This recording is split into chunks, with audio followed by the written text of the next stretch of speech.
Praise the lord. అందరూ బాగున్నారండి. బైబిల్లో ఎఫెసీయులకు 4వ అధ్యాయం 26వ వచనంలో ఒక మాట ఉండిద్ది.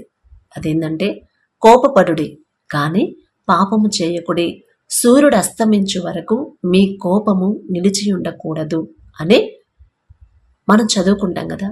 చాలాసార్లు చిన్నప్పటి నుంచి పెద్ద అయిన దాకా ముసలివాళ్ళమైనా సరే ఈ మాట అనేది ఖచ్చితంగా మనకు గుర్తుండిద్ది. ఎందుకంటే అది మనం మాట్లాడుకునే మామూలు మాటలాగా కోపపడండి, కోపం రావాలి, ప్రతి ఒక్కరు కోపడండి, కానీ ఆ తర్వాత మాట మాత్రం మనం గుర్తుంచుకోం కదా. చాలా మంది ఈ ఒక్క మాటే పట్టుకొని ఉంటారు. నేను చాలా మందిని చూశాను కాబట్టి చెప్పగలుగుతున్నాను. కోపపడండి కానీ ఆ కోపం అనేది పాపానికి దారి తీయకూడదంట. ఒక్క రోజులో అంటే సూర్యుడు అస్తమించే వరకు ఆ కోపము, మీ కోపము నిలిచి ఉండకూడదు అని తండ్రి చెప్పాడంటే, సూర్యుడు అస్తమించిన తర్వాత అంటే చీకటి అయిన తర్వాత ఆ నెక్స్ట్ డే అయితే ఆ తర్వాత రోజులు పెరిగే కొద్దీ ఆ కోపం అనేది మన మనసులో నుంచి తీసేసుకోపోతే ఆ కోపం అనేదంట పాపానికి దారి తీసిద్దంట. పాపం చేయడానికి ఇక అదే కోపంతో ఆ కోపం పెరిగిపోయి, బైబిల్లో కూడా మనం చాలా మందిని చూస్తాం కదా, కోపపడి వాళ్ళకున్న సమస్తాన్ని కోల్పోయారు. చాలా మంది కోపపడి పాపంలో పడిపోయారు. కోపపడి ఒక హత్యకై ఒక దేవుని బిడ్డని చంపేస్తారు. ఫర్ ఎగ్జాంపుల్ ఎజబేలు తెలుసు కదా, ఎజబేలు రాణి, ఆమె భర్త నాబాతు అని ఒక ఆయన ఉంటాడు, మనకు తెలుసు కదా.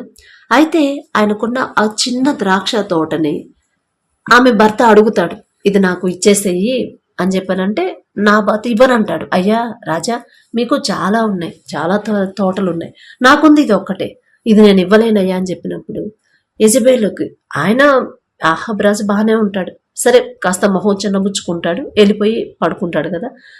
ఆయన నిమ్మళంగా ఉంటాడు. ఆయన భార్య యెజబేలు వచ్చింది కదా, ఎంత కోప్పడిద్ది. నా భర్త అంత గొప్ప రాజు, నా భర్త అడిగితే, ఆఫ్టర్ ఆల్ ఒక మామూలు మనిషి, ఒక రైతు, నా భర్త అడిగితే ఆ తోట ఇవ్వలేదా అని ఏం చేసింది మనకు తెలిసి. ఆ కోపం అనేది అణుచుకోకుండా పెంచుకొని ఒక మనిషిని చంపేయాలి అనేంత దారికి ఆ స్థితికి వచ్చేసింది కదా. ఆ కోపం చిన్నగా స్టార్ట్ అయిన కోపమే పెరిగి రోజులు పెరిగే కొద్దీ, రోజులు పైబడే కొద్దీ ఆ కోపం అనేది పాపానికి దారి తీసిద్దని తండ్రి బైబిల్లో ఎగ్జాంపుల్స్తో సహా రాసి పెట్టాడు కదా. వెళ్ళిద్ది, నాబోతుని చంపించిద్ది, ఆ తోటని తను హ్యాండ్ ఓవర్ చేసుకునేది. కానీ దేవుడు వదిలిపెట్టాడా?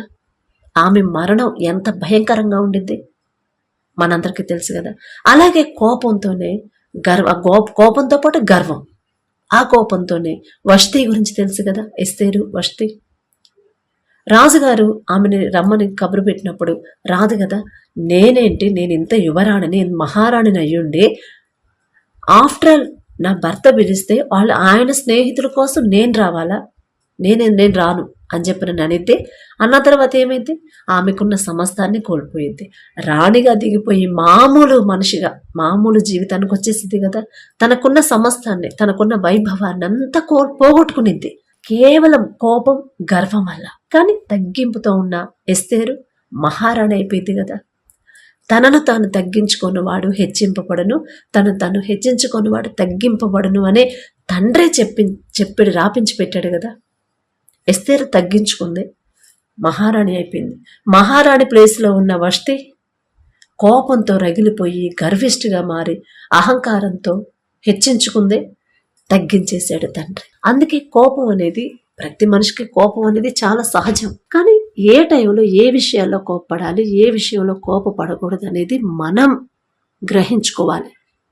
తండ్రి బైబిల్లో ఒక మాట రాపించి పెట్టాడు అంటే ఖచ్చితంగా దానివల్ల మన జీవితాలు ముడిపడి ఉన్నాయనే అర్థం. మనం ఆలోచించుకోవాలి.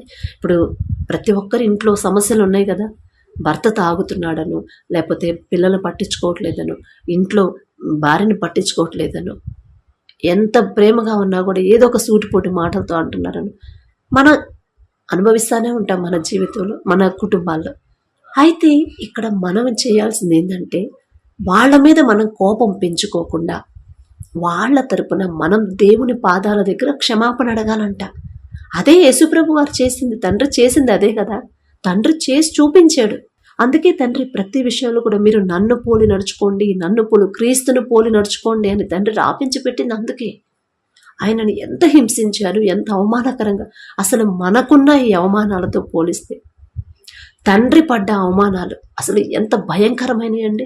తండ్రి అవమానంతో, తండ్రిని హింసించిన ఆ హింసతో, ఆ అవమానంతో, ఆ దూషించడం ఎంత భయంకరంగా మాట్లాడారు, ఎంత హేళన చేసి మాట్లాడారు. తండ్రితో పోల్చుకుంటే అసలు మన అవమానం ఒక అవమానమేనా? ఎందుకంటే మనం కోపడతానే ఉంటాం. మాటకు మాట ఒక 3 మాటలు మాట్లాడకపోతే నాలుగోసారైనా మాట మిగలాల్సిందే కదా. ఖచ్చితంగా మనం అంటానే ఉంటాం కదా. అది భర్త అయినా, పెద్దవాళ్ళైనా, ఎవరైనా సరే 3 సార్లు నేను తగ్గించుకున్నాను, అయినా సరే నువ్వు ఆపట్లేదు ఏంది అని ఇక రివర్స్ అయిపోతాం కదా. కానీ తండ్రి, అంత గొప్ప తండ్రి ఒక్క మాట వాళ్ళ మీద మాట్లాడా? వాళ్ళకి అపోజిట్గా మాట్లాడా? మాట్లాడకపోగా వాళ్ళ తరపున ఎవరైతే తండ్రిని హింసిస్తున్నారో వాళ్ళ కోసం తండ్రి కన్నీటితో ప్రార్థన చేశాడు. యేసుప్రభు వారు ఎందుకు ప్రార్థన చేశాడు? ఒక్క మాట నోరు తెరిచి, ఒక్క మాట కోపంగా ఒక్క చూపు చూస్తే చాలు, వాళ్ళకి బ్రతుకుంటారా? ఖచ్చితంగా మరణిస్తారు కదా. అయినా సరే తండ్రి ఆ పని చేయలేదు. ఎందుకంటే తండ్రిని పోలి మనం నడుచుకునేటప్పుడు మనం కూడా అలా ఓర్పుతో మనల్ని హింసించే వారి కోసం మనం ప్రార్థన చేయాలని మనం నేర్చుకోవాలనే తండ్రి ఆయన తగ్గించుకున్నాడు. మామూలు మనిషిగానే జన్మించాడు. మనం ఎన్ని మాటలు పడ్డాం. ఇప్పుడు మనం అసలు నా ప్లేస్లో ఉంటే తెలిసిద్ది సిస్టర్ నేను ఎంత బాధపడుతున్నాను. నేను అన్న మాటలు మీరు పడితే తెలిసిద్ది సిస్టర్ అసలు ఎంత భరించాను అని మన గొప్పతనం మనమే చెప్పుకుంటాం. కానీ తండ్రి ఒక్క మాట మనం అర్హులమే. ఒక మాట కాదు, అనేక మాటలు పడడానికి మనం అర్హులమే. కానీ తండ్రి మాట పడాల్సిన అవసరం ఏంటంటే తండ్రికి ఒక్క తప్పైనా చేశాడా? ఒక్క నిందైనా వేశాడా? ఎవరినైనా ఒక్క శాపవచనమైనా మాట్లాడాడా? అందరితో ప్రేమగా ఉండేవాడు కదా. ఆయన ఎవరు వచ్చినా సరే తండ్రి వాళ్ళని అనారోగ్యం అయితే స్వస్థపరిచేవాడు, సమాధానం లేకపోతే సమాధానం ఇచ్చేవాడు. అసలు ఎంత గొప్ప తండ్రి కూడా ఎందుకు ఓర్చుకున్నాడు? మామూలు మనిషి మళ్ళీ. అయినా సరే ఎంత హింసించిన దైవ కుమారుడంట అని ఎంత ఎగతాళి చేశారు. అయినా సరే ఒక్క మాట మాట్లాడా? మాట్లాడలేదు. ఎందుకంటే తండ్రి తగ్గించుకుంటే తండ్రిని బట్టి, తండ్రిని చూసి ఆ ప్రకారంగా మనం కూడా తగ్గించుకోవడం అలవాటు చేసుకోవాలని. తండ్రి ప్రతి ఒక్క మాట, తండ్రి చేసిన ప్రతి పని, తండ్రి పలికిన ప్రతి మాట కూడా మన జీవితాలు ఆ ప్రకారంగా మన జీవితాలు మార్చుకోవాలనే తండ్రి ఆశ.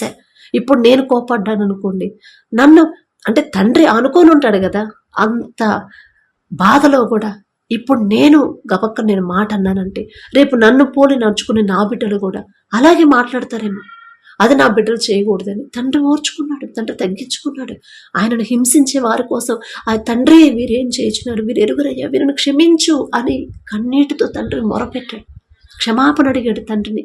ఎందుకంటే అలాగే మనం కూడా జీవించాలని, అలాగే మనం కూడా క్షమించాలని, వాళ్ళ కోసం మనం క్షమాపణ అడగాలని. అలా ఎప్పుడైతే మనల్ని బాధ పెట్టేవాళ్ళు, మనల్ని అవమానకరంగా మనం ఎంత అవమానకరంగా మనల్ని మాటలు అన్నా సరే మనం అర్హులమేనండి. ఎందుకంటే మనం తప్పులు చేసున్నాము, ఏదో ఒక సమయం తప్పు చేసే ఉండుంటాం. మనం నీతిమంతులం, యథార్థపరులం కాదు కదా. ఖచ్చితంగా మనకి అర్హత ఉంది, మాటలు పడే అర్హత. కానీ ఏ అర్హత లేదు అసలు. ఎటువంటి మాట, ఒక్క మాట కూడా మనం దేవుని తండ్రి మీద పడకూడదు. అంత పవిత్రుడు, అంత పరిశుద్ధుడు, అంత ప్రేమగల తండ్రి. ఒకరికి మంచే చేశాడు కానీ చెడు మాత్రం చేయని తండ్రి. ఇంత భయంకరమైన పాపిని కూడా ప్రేమగా తండ్రి దగ్గరకు తీసుకున్నాడు, క్షమించాడు, సంతోషంగా ఉండడం మనం పంపించాడు. అలాంటి తండ్రిని ఎంత అవమానకరంగా మాట్లాడారు. తిరిగి అడగలేక తండ్రి, అమ్మా నేను ఒక్కళ్ళన్నా బాధ పెట్టానా, ఎవరన్నా నా వల్ల ఇబ్బంది పడ్డారా, చేతనైనా నాకు ప్రతి ఒక్కళ్ళకి సహాయమే చేశాను కానీ, మేలే చేశాను కానీ నేను ఎవరికి కీడు చేయలేదు కదమ్మా, ఎందుకయ్యా నన్ను హింసిస్తున్నారని ఒక్క మాట అడగొచ్చు తండ్రి, కానీ అడగలేదు. ఎందుకంటే తండ్రి ఎలాగైతే ఓర్చుకున్నాడో, ఎలాగైతే క్షమించాడో, ఎలాగైతే హింసించే వాళ్ళ కోసం తండ్రి మొరపెట్టాడో, అదే మనసు తండ్రి బిడ్డలుగా మనం కూడా కలిగి ఉండాలని మనం తెలుసుకోవాలి. అయ్యో, అంత గొప్ప తండ్రే తగ్గించుకున్నప్పుడు ఆఫ్టర్ ఆల్ నేనెంత? అంత గొప్ప తండ్రి, నా తండ్రి అంత హింసిస్తున్నా, ఎగతాళిగా మాట్లాడినా, అవమానకరంగా మాట్లాడినా తిరిగి ఒక్క మాట అనకపోగా వాళ్ళ కోసం కన్నీటితో ప్రార్థన చేశాడు క్షమించమని.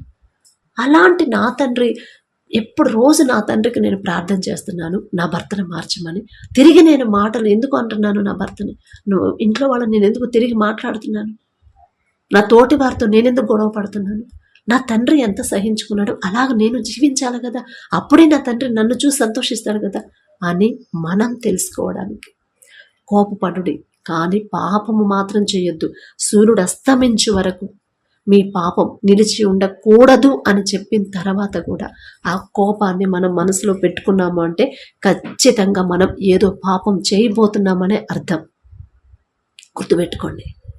ఆ కోపం వల్లే ఇప్పుడు సమాజంలో మన చుట్టుపక్కల ఎంత భయంకరమైన పరిస్థితులు ఉన్నాయి. ఒక చిన్న పాపని అక్క మీద కోపంతో చిన్నపిల్లని చంపేసింది. కోపంతో ఆ కోపం ఎలా మారిపోయింది? పగగా మారిపోయింది, అసూయగా, ద్వేషంగా మారిపోయింది కదా. కోపం అనేది అంత డేంజర్. గుర్తుపెట్టుకోండి. ఎజబెల్ రాణి కోపడింది. నా భర్త అడిగితే ఆ పొలాన్ని ఇవ్వడా, ఎంత పొగరు అని గర్వంగా మాట్లాడింది, వెళ్ళిపోయింది, పాపంలో పడిపోయింది, పాపం చేసేసింది కదా. అందుకే తండ్రి ప్రాపించి పెట్టాడు అంటే మనం జాగ్రత్తగా విని ఆ ప్రకారంగా ఆలోచించుకొని మనం ఎంత కోపం పడుతున్నామో, మన కోపం ఎవరి మీదైనా అది ఎన్ని రోజులు ఉంటుంది, ఎప్పటి వరకు మనం అదే కోపంతో ఉంటున్నామో ఆలోచించుకోవాలని తండ్రి రాపించి పెట్టాడు. మీరు గమనించుకోండి. ఇంట్లో సమాధానం కావాలంటే ఫస్ట్ కోపాన్ని తగ్గించుకోండి. చర్చికి వచ్చేవాళ్లే చాలామంది ఎంత కోపిస్తులు అంటే నేను చూశాను కాబట్టి నేను చెప్తున్నాను. మా ఇంటి దగ్గర చుట్టుపక్కల పెద్దమ్మ వాళ్ళే, చిన్నమ్మ వాళ్ళు, తెలిసిన వాళ్ళు, అక్క వాళ్ళు చాలామంది పొద్దున్నే చర్చికి వెళ్తారు. ఎంత సంతోషం వేసింది. కానీ ఎంత కోపం అంటే అందుకే కుటుంబాల్లో సమాధానం లేదు ఇప్పటిదాకా. అలా వద్దండి. మనం దారి తప్పిపోతున్నాం. తండ్రి మాట, వాక్యం వింటున్నాం, వాక్యం ధ్యానిస్తున్నాం, కానీ వాక్యం ప్రకారం మనం నడుచుకోవట్లేదు. మన జీవితాలు అలా మార్చుకోవట్లేదు. అందుకే మన కుటుంబాలు ఇంకా సమాధానం లేకుండా ఉన్నాయంటే చాలామంది ప్రార్థన కామెంట్లో పెడుతున్నారు, సిస్టర్ మా కుటుంబంలో సమాధానం కోసం ప్రార్థించండి, నా భర్త మారాలి, నా బిడ్డల మారాలని ప్రార్థించండి, నా కుటుంబాన్ని పట్టించుకోవట్లేదు అని ప్రార్థించమని అడిగారు. చేస్తాము. కానీ అంతకన్నా ముందు తండ్రిని ఒక్కసారి జ్ఞాపకం చేసుకోండి, ఒకసారి గుర్తు చేసుకోండి, ఆ మాట ఒకసారి గుర్తు చేసుకోండి. పాపం కోపపడుడి, కానీ పాపం చేయకూడదు. ఆ కోపం, మీ కోపం సూర్యుడు అస్తమించే వరకు నిలిచి ఉండకూడదు అని చెప్పాడు. ఒక ఆఫీసులో మనం జాబ్ చేసేటప్పుడు కొన్ని రూల్స్ అండ్ రెగ్యులేషన్స్ ఉంటాయి. కంపల్సరీ ఆ ప్రకారంగా మనం నడుచుకుంటేనే మనకు జాబ్ ఉండిద్ది, లేకపోతే తీసేస్తారు. మీకు ఇష్టం వచ్చినట్టు ప్రవర్తిస్తే, ఇష్టం వచ్చిన టయానికి వస్తే, ఇష్టం వచ్చిన టయానికి వెళ్తే ఎలా మేము జీతాలు ఇస్తాం, ఎలా మేము భరిస్తాం అనుకున్నారు? వెళ్ళిపోండి అని పంపించేస్తారా, ఉంచుతారా? ఖచ్చితంగా మనకి కష్టమైనా సరే, నష్టమైనా సరే దేవుని మాట, తండ్రి మాట ప్రకారం నడుచుకుంటే కొన్ని రోజులు కష్టంగా అనిపించవచ్చు. ఎందుకంటే మనం విరుద్ధంగా, మన స్వభావానికి విరుద్ధంగా మనం నడుచుకుంటున్నాం కాబట్టి కొన్ని రోజులు కష్టమైంది. తర్వాత అలవాటైపోయింది. ఇక అమ్మో, తండ్రి మాట చెప్పాడు, నేను ఎలా కోపపడమన్నాడు, నేనేంది అదే కోపంతో ఇన్ని రోజులు ఉన్నాను, ఆ మనిషి మీద నాకు ఇంత కోపం ఉందా, నా తండ్రి ఏం చెప్పాడు, నేనేం చేస్తున్నాను అని ఆలోచించుకున్న రోజు నుండి, ఆ కోపాన్ని మీరు విడిచిపెట్టి వాళ్ళతో సమాధాన పడిన రోజు నుండి మీ కుటుంబాల్లో తండ్రి కార్యం చేయడం స్టార్ట్ చేస్తాడు. అంతే. చేయకపోతే నన్ను అడగండి. కానీ అంతకన్నా ముందు మీ కోపం ఎంతవరకు ఉంటుందో, అది భర్త మీదైనా, భార్య మీదైనా, బిడ్డల మీదైనా, అత్తమామలైనా, కొలీగ్స్ అయినా, స్నేహితులైనా, ఇరుగు పొరుగు వారైనా, బంధువులైనా, కొన్ని సంవత్సరాల క్రితం జరిగిన గొడవలు కూడా గుర్తుపెట్టుకొని మాట్లాడడం మానేస్తారు. అది కరెక్ట్ కాదు మనకి, క్రైస్తవులకి. కాబట్టి ప్రైజ్ ది లార్డ్.